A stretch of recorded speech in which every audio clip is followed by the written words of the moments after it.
Hey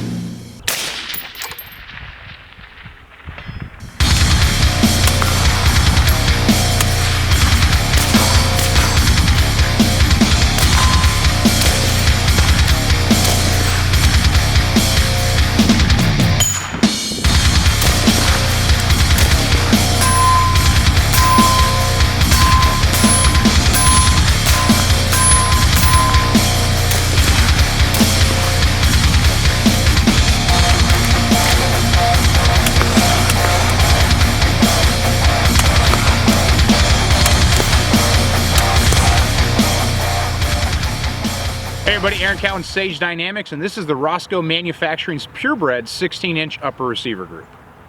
If you're primarily a barrel manufacturer, then I'm going to measure your quality by the accuracy your barrels are able to produce. Of course, reliability and durability are huge things too.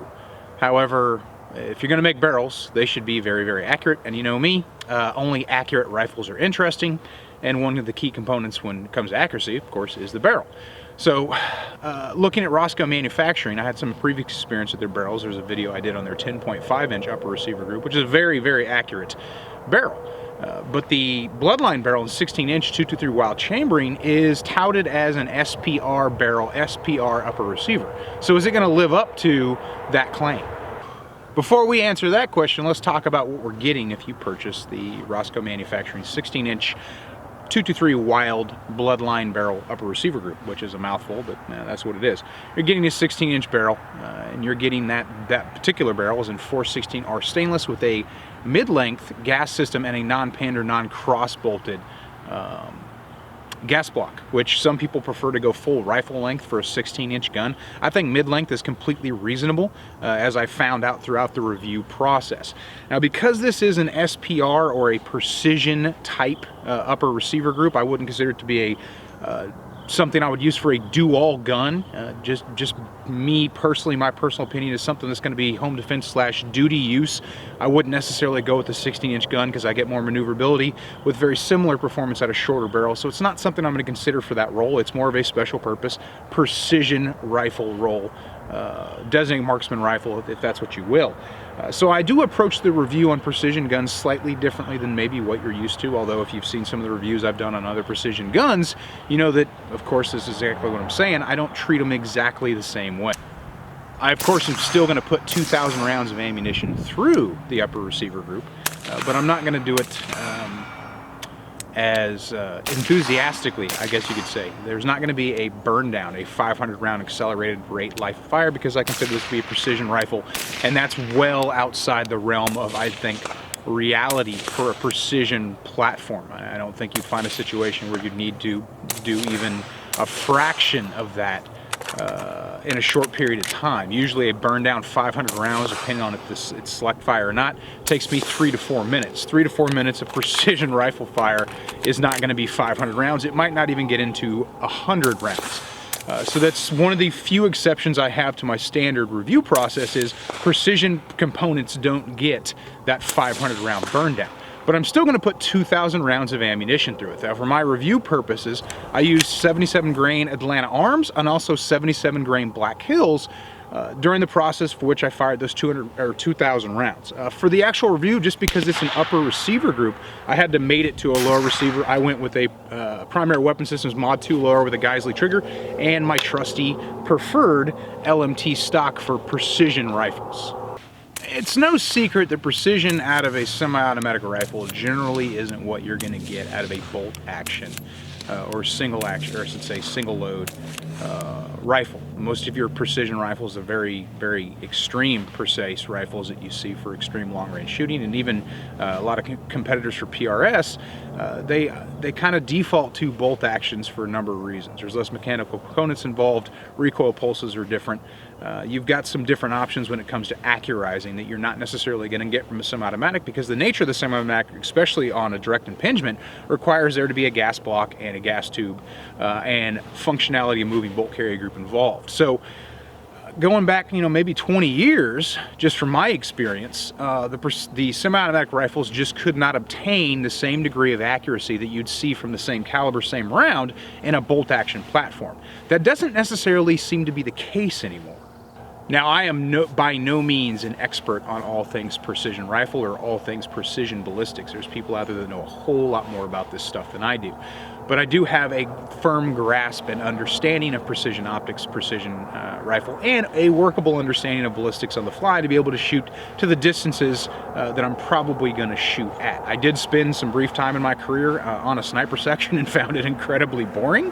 That was when I was in law enforcement. Yes, we did use the term sniper. I know some military guys that were snipers in the military don't like police using that term. Well, we called it what we called it, but that's kind of beside the point. But that's just kind of giving you just a brief pedigree of how I approach precision rifles. I'm more of a fan of designated marksman roles, and generally, if I'm going to shoot precision, I'm grabbing a 223 or 5.56. I don't opt for 308 or 6.5 as much because I just enjoy the intermediate distance precision rifle more than I necessarily enjoy the extreme long range. Don't get me wrong, I like shooting to 1,000 yards, but if I'm going out to the range, I'm probably grabbing a precise 223 versus something else if I want to do some precision shooting. Let's get right into the accuracy. How accurate is the Bloodline barrel, 16-inch Bloodline barrel from Rosco Manufacturing? Well, just to give you kind of an initial footprint of it, shooting the 77 grain TMK round from Atlanta Arms, their elite line, here's a 5-round group fired at 100 meters.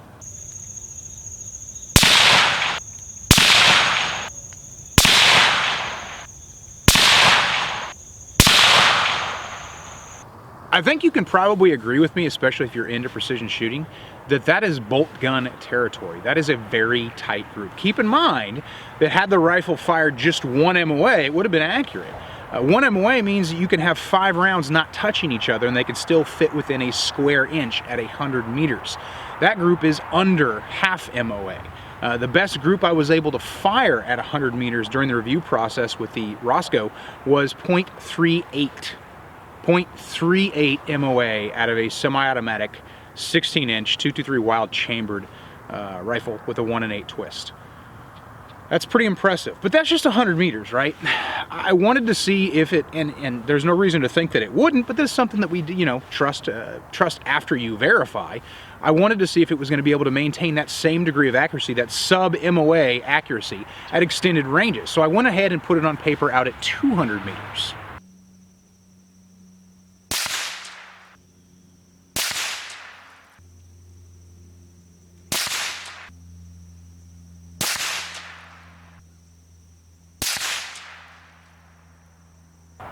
I've seen precision ARs that couldn't shoot that group at 100 meters. So that's our 200 meter group. We're still well within that sub-MOA catch-all category. I'm shooting very, very precise groups at 200 meters. But again, I want to be able to see if I can push it out a little bit further and maintain that same accuracy to, let's say, 300 meters. 300 meters, unfortunately, is the furthest I was able to put this rifle on paper, but 300 meters is a long distance, especially if you don't have access regularly to long distance ranges. And most ranges, if you can get 300 meters out of them, that's a lot. A lot of ranges, you're kind of limited to 100 if you even get that. So here is the Rosco 16-inch Bloodline barrel shooting out to 300 meters.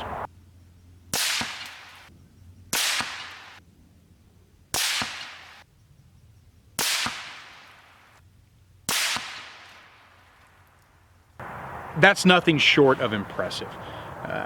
As of now, this particular rifle, this Rosco barreled 16-inch 223 wild 1-in-8 twist 416R stainless barrel is the most accurate AR I own or have ever owned. And I know the question is going to come up for people that's been following me for a while. Yes, it is more accurate than my SMOS GFY 15, if just barely. Most accurate rifle tends to be a well-defended category, but the Rosco is consistently more accurate throughout the review process. As far as functionality goes, it's not a heavy upper receiver group. You're not getting like a bull barrel or a varmint style barrel. As it heats up, I do lose a little bit of that accuracy, but even on a high firing schedule, when I was shooting 80 to 100 rounds within 25 to 30 minutes when the barrel was staying consistently hot, I was still shooting sub MOA accuracy, which is what we could expect. Now, I feel like, yeah, I probably could have done some really high schedules of fire, maybe 30 round magazines, one after another, similar to a burn down, and started to see a degradation in that accuracy. But that's not the intended purpose of the rifle. Could you take this 16-inch gun and have it be a multi-purpose rifle? Maybe you live somewhere where suppressors aren't something you can necessarily get, so you're not so much worried about going with maximum short non-NFA length like a 14.5 or a 13.7 pinned. That's very possible. This rifle is depending on what lower receiver group you put on, but again, most of your weight comes from the upper receiver group and the rail. I think it's very possible for you to use this as a dual rifle, but still have a very high precision capability based on what optic you put on it. I went with the Vortex Viper PST, the 2-10, which is one of my preferred just go-to general purpose optics, but you could easily throw a 1-8 on it, or because the rifle is definitely capable of accuracy at extended distances, you could go with a little bit higher magnification if that's something like you felt was needed. For hunting purposes, if you're going to hunt with a 223 cartridge, this would be an excellent choice for that. If you're building your own, and I know there's plenty of guys out there that have to do it, if you're building your own DMR rifle for law enforcement purposes, I don't think you should look anywhere else but this barrel, this upper receiver group, because it's going to give you the consistent accuracy you'd want. Now, shooting suppressed or unsuppressed, the upper receiver group functioned exactly like I would expect it to. I didn't have any blown out primers. This is something I've had on rifles in the past where just based on components and gas length and bolt carrier group and the suppressor chosen and the round chosen, I'd blow out primers based on that it being suppressed versus unsuppressed. That's a very annoying fact that I have on certain types of ammunition through certain guns. My SMOS, my GFY, when I put a full-length SOCOM 2 suppressor on it versus the shorter mini like I use on this rifle, every now and then I'll blow the primer out of a Black Hills. Not something I had happen on the Atlanta Arms Elite. That 77 grain TMK, I think, is now my new favorite round for precision purposes, and I'm probably going to be switching over to it completely because it definitely, the Rosco definitely grouped better with the 77 grain TMK than it did with my venerable former go-to Black Hills 77 grain OTM. If you're just interested in the barrel, the price point, even on their the Bloodline, which is their top of the line, elite line, highest class, whatever terminology you want to use, barrels that they offer, Bloodline barrel is a great choice at a very, very reasonable price point. You're not going to spend a whole lot of money to get a very precise barrel that's going to function correctly. Granted, I only used 2 types of ammo during the review process. I used an OTM round and a TMK round. Some barrels can be a little, some feed ramps, I should say, can be a little bit finicky about feeding TMK. It's not a problem I experienced with this. For 2,000 round review process, I didn't have any feeding issues on those feed ramps, regardless if I was using an OTM or a TMK, and everything functioned as it would. Now, Rosco produces everything in-house, barrels and barrel extensions up there in Rhode Island, so everything's in-house and allows for a continuity of quality control that I really appreciate when it comes to barrels. So if you are a builder and you're looking for something that's not super expensive, it's not going to, there are some very, very expensive precision rifle barrels out there, and just based on my experience having owned some of those in the past, I'm not getting any worse performance out of this barrel than I've seen for barrels that cost 2 or 3 times as much. So as always, if you are in the market for just a barrel, precision barrel, or you want a ready to go upper receiver group that's already been assembled by the guys up at Rosco Manufacturing, don't look any further than this. This is what you should get. If you're looking for precision barrels and you don't want to spend a ridiculous amount of money, or you're just looking for a precision barrel, this is the one to get. I think I'm going to be hard pressed to find a more accurate 16-inch AR barrel. Because of all the barrels I've tried, this is now the most accurate one I've personally owned, personally shot. I'm Eric Count with Sage Dynamics. Train accordingly.